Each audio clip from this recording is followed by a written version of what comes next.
Welcome into the latest edition of Extra Time. I've got two versions here, but it looks as though they're the same anyway. So, okay, all right. Yep, let's get to your questions. Kay Murray and Ali Moreno here. And, we both have new hairstyles. We both got new hairstyles. Yes. Yeah.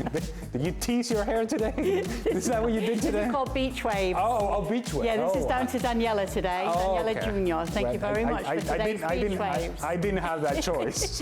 So you didn't go for the Beach Waves? No. What hair have you brought tonight, Don Hutchison? Basic. Can't really add much to that, really. Juls, a little bit of the quiff going on there, a little bit? No. It's got a little bit of a part. It's got a little something, you know, a little spice. Very smart. A little spice. All right, let's get to your questions then. Don, percentage chance Ten Hag makes it to 2024 with Manchester United? Oh, what a cruel question. I mean, if he loses the next two, 0, because he'll be gone. If Man United and Ten Hag lose against Fulham tomorrow, and then lose against Luton at home, my former club, next week, I'm afraid to say he'll be sacked. But I can't see them losing those 2 games. So I'd probably say 80% he'll be in a job. Wow. Okay. To Jules, how do you make the time to watch every game across Europe and elsewhere? Are you a vampire? Not yet. Maybe I'm too young to be a vampire. I watch a lot of games in the day to start with. I catch up with a lot of things if I miss the night before or the evening before. Then when everybody's asleep in the house, I go to bed quite late. And then on French TV, there's these great things where you could split your screen into 2, for example. So you have 2 games on the screen, 3 or 4 even, which sometimes helps. And there's sometimes where there's the long highlights, so the 45 minutes highlight, which sometimes is enough for certain games when not much has been happening, and you just watch the 45 minutes highlights, and you, with the stats and everything that you can find out as well, you've got enough there. So, but it's fun. You always learn something, even if the game is not great, even if it's a smaller league. You always learn a lot watching games. That is dedication. Yeah. I love that you can say as well to the wife, it's work. I have to do this. I have to watch all this football. Yeah. Exactly. Yeah. He could have been a character in an interview with a vampire. Yeah, because vampires look young, but they're like hundreds of years old. Yeah, he could have been a character. Not the Twilight movies, so I think he's too old for that. But he could have been in the interview with the vampire. Interview with the vampire. Yeah. Okay, there you go, Jules. Opposite Tom Cruise and Brad Pitt. There you go, Jules. Yeah, just I'll take that. Yeah, there you go. I know he would like that. Yeah, he rates himself at that level. Yes. All right. Taking a turn. Ale, which team has surprised you the most in La Liga this season? Okay, 100% Girona. And nobody else. That's it, Girona. They are right now leading the league alongside Real Madrid. I don't even think the Girona players would believe that this would be the case. After they lost to Real Madrid, I thought that maybe they would take a step back. Other teams have taken a step back, including Barcelona, but not Girona. So yes, Girona is a surprising team. Oh, Don, it's another percentage question. Don, what's the percentage chance that Chelsea finish above United? Man United. Yeah. I think so anyway. Yeah, that is difficult. Percentage chance Chelsea finish above United. 60? 60? Is he telling us 60? Is he asking 60? I don't know. I don't know what to believe anymore. I'm telling you 60 with no. I'm telling you 60 with no confidence. What film could Don have been in? Dumb and Dumber. Wow! It's a great movie. It's a great movie. What are you talking about? I could tell you any line from that movie. Oh, there my you favorite go. movie of all time. Right, so you're saying there's a chance. You're So you're saying there's a chance. There you go. See. I would like that hairstyle from you next time, Don, if you don't mind. Oh, the Dumb and Dumber one. Yep. All right. For Ale, start, bench or drop? Marcelo Salas, Luis Suarez, Gabriel Batistuta. Man. Well, I'm going to start Luis Suarez, I'm going to bench Batigol, Gabriel Batistuta, and I'm going to sell Marcelo Salas.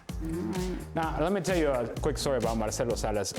1998 World Cup, traveling on the train to go watch Italy against Chile.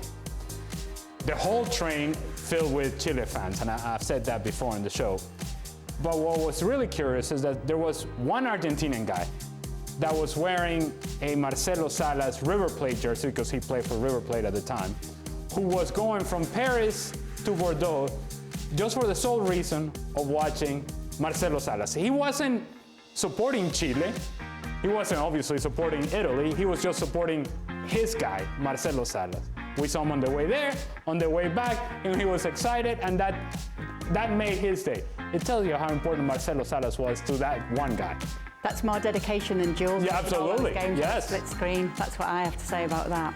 Okay, Ale, how would you sum up Chicharito's time with the LA Galaxy? Would you consider the move successful for both Chicharito and the LA Galaxy? No, they were not successful, either one of them. And in fact, it coincided that Chicharito coming to the LA Galaxy, you could argue that this has been some of the darkest times for the LA Galaxy, failing to make it to the playoffs, not being what we consider to be one of the most important franchises in MLS and one of the most successful franchises in MLS, for them not to be in the playoffs, for them not to be relevant in the city of Los Angeles as compared to LAFC. That, I think, tells you how much of a turn this has taken. LA Galaxy used to own the city of LA.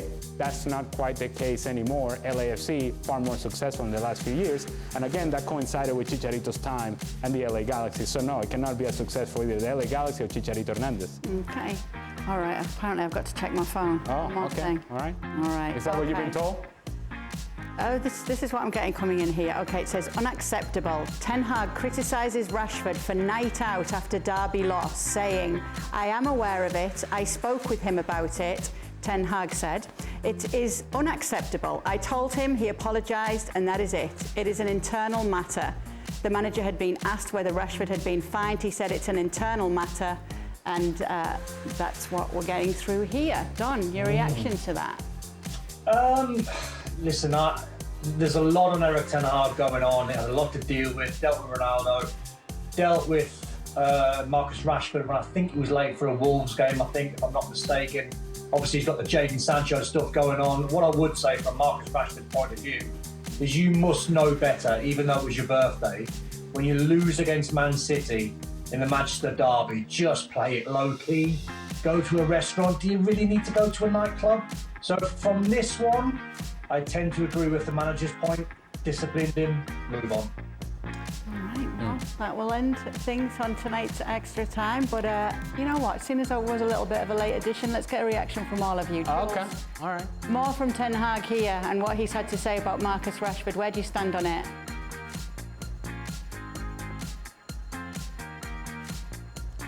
Come on, Jules. You ask me? Sorry. Yeah, sorry, Jules. Ali, Yeah. sorry.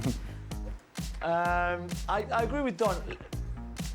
For me, and maybe I'm too obsessed with Ten Hag, and maybe the boys who've been in those dressing rooms with managers that maybe at times they believed in and maybe at times they didn't believe in anymore. But I would want to think that when you believe in your manager and you respect the manager and you respect that dressing room and the authority above you, you don't do things like this. You don't go to a nightclub after a defeat in derby, whether it's your birthday, not your birthday, your mum's birthday, your sister's graduation, I don't care. And for me, if Rashford thought in his head, I don't care, they're gonna find me, they might find out, they might not find out, I'm still going. In a way, and again, maybe I'm a bit too much on the what's happening with Ten Hag at that club, etc., etc. But I would want to think that if there was maybe a bit more respect and a bit more respect towards the authority of Ten Hag, Marcus Rashford, who is a big player for that football club and that team, would not have gone out that night. Yeah, it's just flat out dumb, right? This decision is just dumb from Marcus Rashford. You just don't do it. At any level, anywhere in the world, you just lost the derby. You haven't had a good season. You personally haven't had a good season. It's not the time to go to the nightclub. It's not time to go clubbing. It's just not the right time to do so. So from that perspective, it's dumb. But it also tells you that out of touch with reality, out of touch with how deep the trouble that Manchester United is in, and that you don't feel at least partly responsible for it, to the point to where common sense suggests Yeah, right now it's time to go home, baby. It's time to go home. Huh? Just somebody deliver the food, bring it home. We're not going clubbing. Somebody bring the champagne home and celebrate my birthday at home. The fact that you're not able to put that together and 2 plus 2 equals 4, I cannot justify it. I cannot excuse it for Marcus Rashford. It's unnecessary stress and an unnecessary conversation that I'm sure Ten Hag didn't want to have. And Marcus Rashford, he earned it because of his behavior. Inexcusable. Okay, so that's how things are looking right now, and that will do it for the latest edition of Extra Time. I don't think we've got any more questions. You sure? Check your phone. I know, check my phone. Okay. Also, just to warn you, Don, you should probably wear a turtleneck on the next Gavin Juls podcast. Oh, what's that? Yeah. Is that the way to go? Juls is a vampire. Oh. Oh, I got it. Took a while, but I got it.